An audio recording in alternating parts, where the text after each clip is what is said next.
Welcome to Vishwabharat TV. ప్రస్తుతం మనం విశాఖలోని సీతమ్మధారలో కొలువైన 108 అడుగుల శ్రీ అభయాంజనేయ స్వామి ఆలయం వద్ద ఉన్నాం. ఇక్కడ ఈ ఆలయ ప్రధాన అర్చకులుగా ఉన్న బాబా శర్మ గారితో ఈరోజు ఉగాదికి సంబంధించిన అంశాలని అడిగి తెలుసుకుందాం. ఓం గణానాం త్వా గణపతిగం హవావహ కవం కవేడామపమస్రవస్తవం జ్యేష్ఠరాజం బ్రహ్మణాం బ్రహ్మణస్పతః ఆనశ్చన్వన్నోతదస్సేదసాదనం ప్రణో దేవే సరస్వతే వాజభిర్వాజనీవతి ధీనాభవిత్రియవతు. గురుర్బ్రహ్మ గురుర్విష్ణు గురుర్దేవో మహేశ్వరః గురుః సాక్షాత్ పరబ్రహ్మ తస్మై శ్రీ గురవే నమః. శ్రీ విశ్వవసు నామ సంవత్సరానికి శుభాకాంక్షలు తెలియజేస్తూ స్వాగతం పలుతూ, నా పేరు పూర్తిగా పూడిపెద్ది వెంకట సత్యకేశవ లక్ష్మీ శర్మ. సీతమ్మధార అందరూ కూడా బాబా శర్మ గారని పిలుస్తారు. భగవద్ ఆశీస్సులతో అందరికీ కూడా శుభాకాంక్షలు తెలియజేస్తూ. బాబా శర్మ గారు మనతో పాటు ఉన్నారు. సార్ నమస్కారం. సార్ సార్, ఇప్పుడు నూతన సంవత్సరం ప్రారంభం కానుంది. ఇప్పటి వరకు క్రోధినామ సంవత్సరం అనేది మనం చూసాం. ఇక శ్రీ విశ్వావసు నామ సంవత్సరంలోకి అడుగు పెట్టబోతున్నాం. గత ఏడాదికి ఈ ఏడాదికి ఉన్న వ్యత్యాసం ఏముంటుంది, ఏ విధంగా ఉండబోతోంది, అసలు శ్రీ విశ్వసునామ సంవత్సరం అంటే ఏమిటి?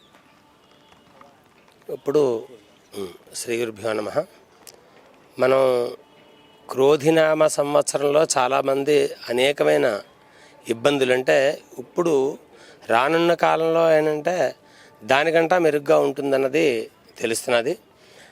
కారణం ఏంటంటే గురువక్రం కిందసారి ఉండడం, చాలా గ్రహాలు శని కూడా దోష పరిహారం ఉండడం చేతన అందరికీ కూడా దోషాలు ఉండడం చేతన అందరికీ చాలా ఇబ్బందులు అయ్యాయి. ఇప్పుడు ఏంటంటే రాజు సూర్యుడు కాబట్టి అంచేతన మనకేంటంటే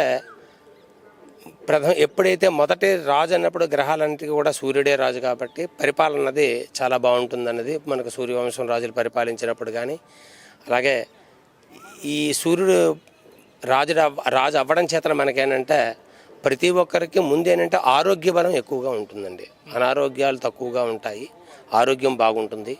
తర్వాత ఏంటంటే ఇప్పుడు ఇంకొకటి ఏంటంటే రక్త సంబంధమైన కొట్లాట గట్ట కొన్ని జరిగినా సరే అక్కడక్కడ ఎటువంటి ఇబ్బందులు లేకుండా ప్రజలు బయటికి రావడానికి అవకాశాలు అయితే ఉంటాయి. ఇంకొకటి ఈ శ్రీ విశ్వవసు అనేసరికల్లా ఇది శుభ సూచకమైన సంవత్సరం.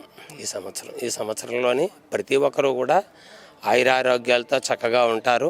అంచేతన ఆరోగ్యాన్ని ముందేనంటే అందరికీ ఆస్తి ఏంటంటే ఆరోగ్యం అన్నది ఆస్తి.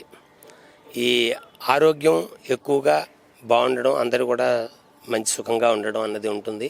తర్వాత ఏంటంటే పంటలు కూడా బాగుంటాయి. ఈ సంవత్సరం పంటలు పండడానికి కూడా ఎక్కువ అవకాశాలు ఉన్నాయి.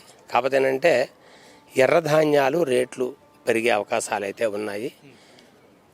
ముఖ్యంగా కొన్ని చోట్ల ఎక్కువ ఈ మత విధ్వంసాలు జరిగి ప్రాబ్లమ్స్ వచ్చే అవకాశాలు అయితే కొన్నిగా కనబడుతున్నాయి. కానీ అవి కూడా ఏంటంటే కనిపించినట్టుగా మళ్ళీ మాయమైపోతూ ఉంటాయి. అది మనకేంటంటే ఈ సంవత్సరంలో జరిగేది. ఓవరాల్గా చూసుకుంటే ఈ సంవత్సరం ఏంటంటే ఆర్థికంగా కానీ రాజకీయంగా కానీ ప్రతి ఒక్కరికి కూడా బాగుంటుంది.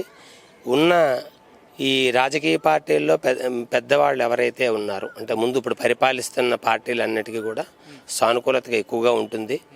వాళ్ళు సరి అయిన సమయాల్లో సరి అయిన నిర్ణయాలు తీసుకుని పరిపాలన చేయడానికి ఎక్కువ అవకాశాలు ఉంటాయి. ఇప్పుడు అన్ని గ్రహాల వారికి అంటే గ్రహస్థితులను బట్టి ఉంటుంది కదా, అందరికీ బాగుంటుందంటే అన్ని గ్రహాలకి అనుకూలంగా ఉంటుందని అంటారా? అన్ని గ్రహాలకి అనుకూలత అంటే కొన్ని ఇప్పుడు శని దోషాలు ఉన్నాయండి.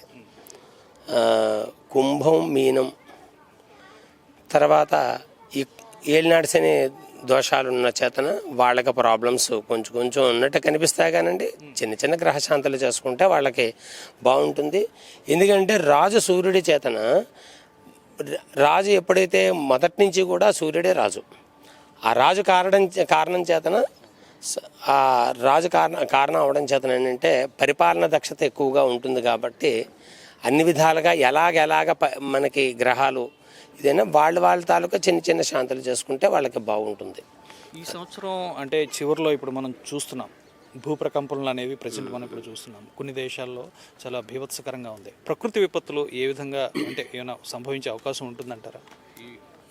ఇది చెప్పాలంటే బుద్ధి గర్భానుసారిణి అని చెప్పేసి మన ప్రజలు చేసుకునే కొన్ని పొరపాట్ల చేతన ఇదేంటంటే గ్రహ రీత్యా అనుకున్నది తక్కువ. మనం చేసుకునే పొరపాట్లు అంటే ఎక్కడ పడితే అక్కడ కొన్ని విధ్వంసాలు మనమే సృష్టించుకుని కొన్ని కొండలు తిరిగేసుకుంటూ చెట్లని తిరగేసేసుకుంటూ ఎక్కువ భూముల్ని గనుల గురించి తవ్వటం మానవ తప్పిదాలండి. ఇవన్నీ ప్రకృతి వైపరీత్యం అంతా కూడా మానవ తప్పిదమే. అందుచేతన కొన్ని ప్రదేశాల్లో అంటే ఇప్పుడు మిగిలిన దేశాలు ఉన్నాయి, కొన్ని దేశాల్లో అక్కడ ఇవి వచ్చే అవకాశాలు ఉండవు. అంటే సునామీలు కానీ ప్రకృతి వైపరీత్యాలు అయితే ఉంటాయండి ఖచ్చితంగాను, కానీ ప్రాణ నష్టం అంతగా ఉండదు.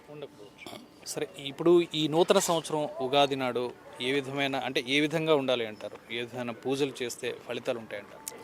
దాని గురించి అంటే ఇప్పుడు అసలు ఉగాది అనేసరికల్లా సంవత్సరం ఆది అంటే ఉండడం. ఆ రోజు నాడు పంచాంగ శ్రవణం. చాలామందికి పంచాంగం అంటేనే చాలా ఇదిగా తెలియదండి.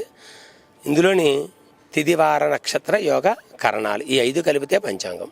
వీటి నుంచి రోజు కూడా ప్రతి ఒక్కరూ ఏదో తారీఖు చూసుకుంటున్నాం వెళ్ళిపోతున్నాం అనుకోకుండా దినచర్యలో ఈ రోజునాడు ఏ నక్షత్రం ఉంది, ఈ రోజునాడు ఏ తిథి జరుగుతున్నది, దీనివలన వైషమ్యం ఏంటని అందులోనే రాస్తూ ఉంటారు. కాబట్టి ఒక మాట అవి చూసుకుని వెళ్తే కార్యక్రమాన్ని కూడా శుభం అయ్యే అవకాశాలు ఎక్కువ కనబడుతూ ఉంటాయి. తర్వాత ఏంటంటే ఉగాది నాడు తెల్లవారు సూర్యోదయానికి పూర్వమే లేచి మామూలుగా అభ్యంగ స్నానం అంటారు. అంటే పూర్వం తలకి నూనె పెట్టుకుని స్నానం చేసి తర్వాత నూతన వస్త్రాలు కట్టుకుని, అంటే తెల్లటి వస్త్రాలు కట్టుకుని, తెల్లవి కానీ ఏవైనా కొత్త వస్త్రాలు కట్టుకుంటే మంచిది. తర్వాత ఇంకొకటి ఏంటంటే దైవారాధనకు వచ్చేసరికల్లా 2 వైష్ణవ దేవాలయాలు ఉన్నవాళ్ళు వైష్ణవ ఆచార ప్రకారం వాళ్ళ పూజలు చేసుకోవటం, శివాలయంలో శైవార్చకులు శైవం తాలూకా ఉన్నవాళ్ళు వాళ్ళ అర్చకులు చేసుకుంటూ, ఏదైనా శనివారానికి ఎక్కువగా నియామకంగా చేసుకుంటూ, శనివారం నాడు ప్రదోషకాలంలో ఆంజనేయ స్వామి కానీ, అలాగే దగ్గరలో ఉన్న విష్ణు ఆలయం వెంకటేశ్వర స్వామి అవ్వచ్చు, సింహాచలం అలాగా దేవస్థానాలు అవ్వచ్చు, ఇలాగా ఏ దేవస్థానానికైనా వెళ్ళి అక్కడ ప్రదోషకాలంలో పూజ చేసుకుంటే చాలా శ్రేష్టం ఈ సంవత్సరానికి. తర్వాత ఏంటంటే ప్రదోషకాలము దోషాలను పోగొట్టే కాలం కాబట్టి ప్రదోషకాలం కాబట్టి ఆ ప్రదోషకాలంలోని ఎవరి ఆచారాలను బట్టి వాళ్ళ తాలూకా ఇవి ఎప్పుడైనా శనివారం నాడు ఎక్కువగా చేసుకుంటే మంచి జరిగే అవకాశాలు ఎక్కువగా ఉంటాయి. తర్వాత మనకి ఈ ప్రకృతి నుంచి వచ్చే ఏవైనా పొరపాట్లు జరుగుతున్నప్పుడు అవి తగ్గే అవకాశం ఉంటుంది. కాబట్టి ప్రతి ఒక్క మానవుడు కూడా దైవ సంబంధిక కార్యక్రమాలు చేసుకుంటూ ఉంటే ఈ ప్రకృతి వలన వచ్చే వైపరీత్యాలు తగ్గడానికి ఎక్కువగా అవకాశం ఉంటుంది. తర్వాత ప్రతి ఒక్కరూ వారి నక్షత్రాన్ని బట్టి వారికి ఒక్కొక్క చెట్టు ఉంటుంది. అవి వాళ్ళ దగ్గరలో ఉన్న ప్రదేశాల్లో ప్రతి ఒక్కరూ కూడా ఈ సంవత్సరం చెట్లు నాటుకుంటూ వెళితే మనకేంటంటే పశుపక్షాదులు పెరుగుతాయి, అలాగే ప్రకృతి వైపరీత్యాలు రాకుండా ఉండడానికి అవకాశం ఉంటుంది. కాబట్టి ముందు ముఖ్యంగా ఏంటంటే వన సంపదను పెంచుకుందుకు ప్రయత్నం చేయాలి. అది దైవారాధనతో సమానం కాబట్టి చేసుకుంటే మనకు రాబోయే పిల్లలకు కూడా అది ఉపయోగపడుతుంటే బాగుంటుంది. ఇది ప్రస్తుతానికి ఏంటంటే ఈ విశ్వవాసులో చేయవలసినవి ఏంటంటే ముందు ముఖ్యంగాను దైవారాధన అన్నది చేసుకుంటే రాజు మంచివాడు కాబట్టి ప్రకృతి వైపరీత్యాలు వచ్చినా సరే మనం తప్పించుకుందుకు అవకాశాలు ఎక్కువగా ఉంటాయి. గురుగారు, చివరిగా అంటే షడ్రుచులు అంటారు ఉగాది రోజు మనం ప్రిపేర్ చేసేది. సో అందులో 6 రకాల ఆహార పదార్థాలు మాత్రమే, కొంతమంది కొన్ని యాడ్ చేస్తూ ఉంటారు, పర్వాలేదని అంటూ ఉంటారు. ఇది ఎంతవరకు కరెక్ట్? అంటే కొన్ని ధర్మ సందేహంలా ఇప్పుడు షడ్రుచులు అనేసరికల్లానంటే మనకు దొరికేది పులుపు, ఉప్పు, కారం, వగరు, చేదు. ఈ 6 కూడా మనం సమయానికనే బెల్లం అంటే తీపి కూడా ఈ 6 కలుపుకుని చేసుకుంటూ ఉంటాం. అంటే మనిషి కష్టం ఉన్నప్పుడు కానీ తర్వాత ఎటువంటి ఇప్పుడు వగరు ఎలాంటిదంటే రుగ్మత లాంటిది, దానివల్ల చిరాకు వస్తూ ఉంటుంది. అలా రాకుండా ఉండడానికి దాన్ని తీపి కలుపుకుని, పులుపు మనిషి తాలూకా ఏంటంటే శరీరంలో ప్రతి ఒక్క భాగానికి పులుపు చాలా ఇంపార్టెంట్. మనకు సైన్స్ ప్రకారం సి విటమిన్ అంటారు. అలాగే అనారోగ్య పరిస్థితులను తప్పించడానికి ఎక్కువగా కూడా పులుపు ఉపయోగపడుతూ ఉంటుంది. కాబట్టి